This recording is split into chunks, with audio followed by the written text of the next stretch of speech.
Hi, welcome to Schulte Sweeties YouTube channel. My name is Stephanie and I'm a mom of 3 girls ages 11, 7, and 5. Today is a collaboration with Davine at Calm in the Chaos Homeschool and Shauna at Homegrown Homeschool. And the subject is what we don't do in our homeschool. So I have 5 things that we don't do in our homeschool. And this may be something that you do, and that is totally fine.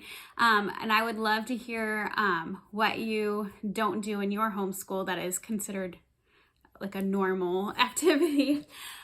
So the first one that I'm going to say is, number 1 is that we don't limit the screen time as much as maybe some do. My husband is a computer programmer, and so he is on his computer quite often. And so we kind of see the benefit where that's his job. And so we see the benefit of that. And then also there are different things that they can be doing on their iPad. Sometimes it is just watching a TV show. Sometimes it's playing a silly game. But my youngest has reading eggs. They all 3 have Procreate on their iPads, and really, especially my oldest, will spend a lot of time just drawing on there. That's one of her preferred ways of drawing, and so she spends a lot of her time on there. They have like books and Epic and lots of the library app on there, so they can get books and do audiobooks or read books on there. So I don't really allow them to do YouTube unless I'm aware of it. So it's not that they're watching YouTube Kids or anything like that during the day. So we let them be on their iPads sometimes, but they do have to do their chores and their schoolwork. And if I've seen that they've been on it maybe a little too long, I'm like, okay, get off and go play or something like that. So it's not like they're on it 24/7, but we do let them in the evenings, and sometimes they go and grab their iPads in the mornings instead of waking me up. So I appreciate that. Number 2, we do not finish and start our curriculum at the beginning of the school year and the end. We just roll it over. We have so many start and stop days, it's crazy. Our schedule can be kind of crazy, and then just each curriculum has sometimes the Good and the Beautiful has 120 lessons, and then some have 130 lessons, some have 160, 180. So we just start and stop when we need to, and we'll just continue it into the next school year if that is what we need to do as well, if we aren't starting something new. The next one, number 3, is nature study. We do spend time outside. We go hiking a lot of times on vacations, and sometimes around here there's not as many places to hike. We go to parks a lot, and outside our house we have a couple acres, so they go out and play outside, but we don't just spend the time to just go drawing on nature study with the books and have certain activities that go along with the nature. Every couple of years I'm like, we should add that in, and we never do.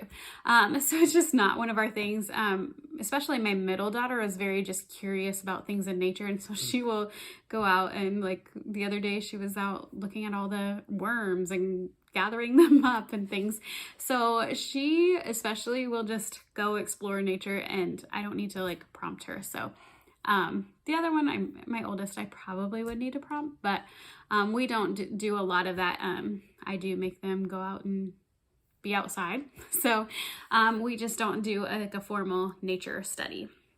The next one, number 4, is we don't usually homeschool in our pajamas. It's a rare occasion that I will let them be in their pajamas all day and have a pajama day, because I just find that when they have changed, they seem more alert, and there's just something about getting ready. A lot of times, it'll be go brush your teeth, go brush your hair and stuff, and just get ready for the day so that you will be ready to learn.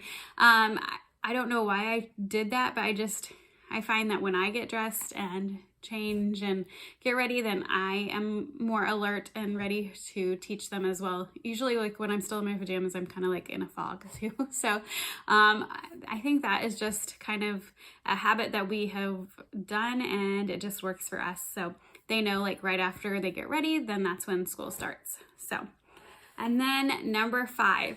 Now this one is something we don't do anymore. So is doing a co-op. We do not do a co-op.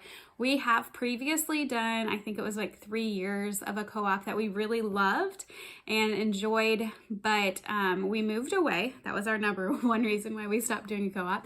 Number 2, the cost was kind of crazy. So I'm really thankful we aren't doing a co-op anymore with the cost. And then just the time commitment. We were doing a lot of times, it was before everything went shut down for the last few years. We were doing practically a full day of co-op. And so that would take a whole day away from like schoolwork or anything else. And so the rest of the week, I just felt like, oh, we can't really be as flexible with our time because we really need to get our schoolwork done that we didn't get to do on that day of co-op.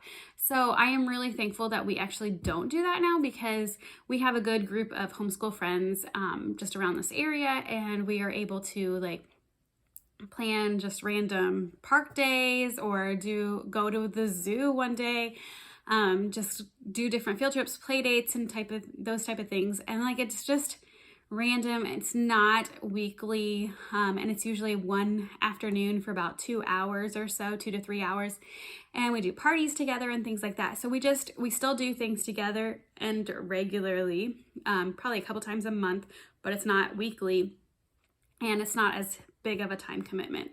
So I'm really thankful for that. So those are the 5 things that we don't do in our homeschool, and I would love to hear what you also don't do in your homeschool. I hope you have a great day. Don't forget to check out Shauna at Homegrown Homeschool and Davine at Calm in the Chaos Homeschool, and then the playlist down below of the other moms sharing what they don't do in their homeschool. I hope you have a great day. Bye.